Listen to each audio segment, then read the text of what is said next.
نحن أعلم بما يقولون إذ يقول أمثلهم طريقة إن لبثتم إلا يوما صدق اللہ العظیم۔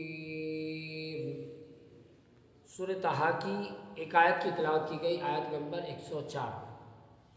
اس آیت میں اللہ تبارک و تعالیٰ فرما رہا کہ آپ خود جانتے ہیں جو وہ کہیں گے جبکہ ان میں سے سب سے بہتر رائے والا کہے گا تم صرف ایک ہی دن دنیا میں رہے تھے۔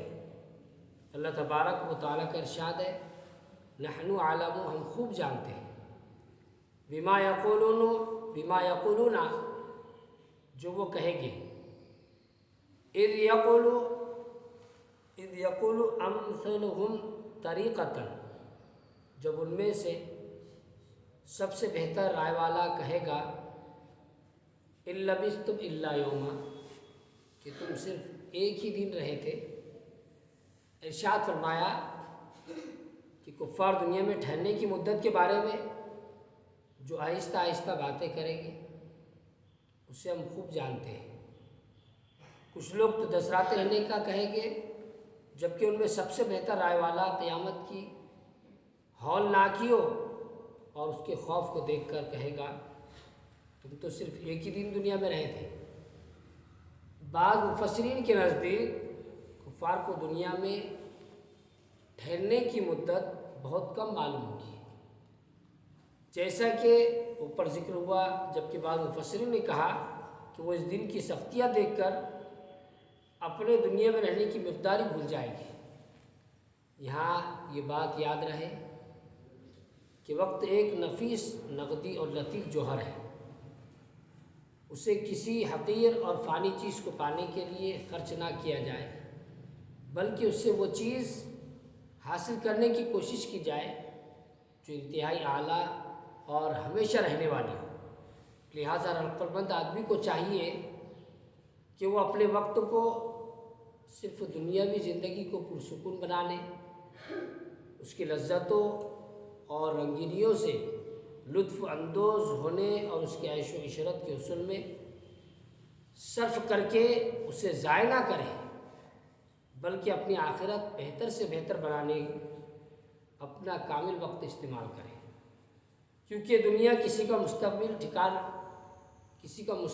ٹھکانہ نہیں ہے، اور دنیا کا عیش بہت تھوڑا ہے اور اس کا خطرہ بہت بڑا ہے، اور اللہ تعالیٰ کی بارگاہ میں اس کی قدر انتہائی کم ہے، حتیٰ کہ اللہ تعالیٰ کے نزدیک مچھر کے پر کے برابر بھی دنیا کی حیثیت نہیں ہے۔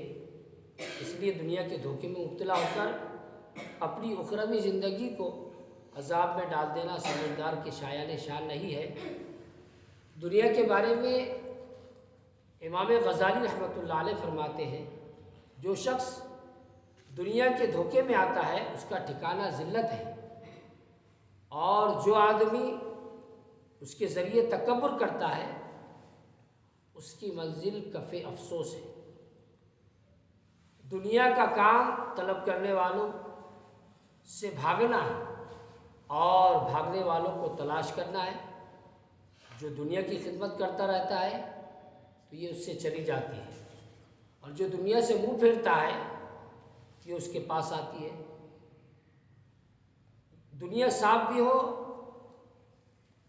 تو آلودگیوں کے شائبے سے خالی نہیں ہوتی، اور اگر یہ سرور بھی پہنچائے تو وہ پریشانیوں سے خالی نہیں ہوتی۔ دنیا کی سلامتی اپنے پیچھے بیماری لاتی ہے اور اس کی جوانی بڑھاپے کی طرف لے جاتی ہے۔ دنیا کی نعمتیں حسرت اور ندامت کے سوا کچھ نہیں۔ تو یہ دنیا دھوکے کے بازار مکار اڑنے والی اور بھاگنے والی ہے، اور اپنے چاہنے والوں کے لیے ہمیشہ بند سنور کر رہتی ہے، یہاں تک کہ جب وہ اس کے دوست بن جاتے ہیں تو یہ ان پر دانت نکالتی ہے، یعنی ان کی بے بسی پر ہنستی ہے یا انہیں دھمکاتی ہے۔ دنیا اپنے اسباب کے مقامات بکھیر دیتی ہے اور اپنے تعجب کے خزانے ان دوستوں کے لیے کھول دیتی ہے، پھر انہیں اپنے زہر سے ہلاکت کا مزہ چکھاتی ہے اور اپنے تیروں سے زخمی کرتی ہے۔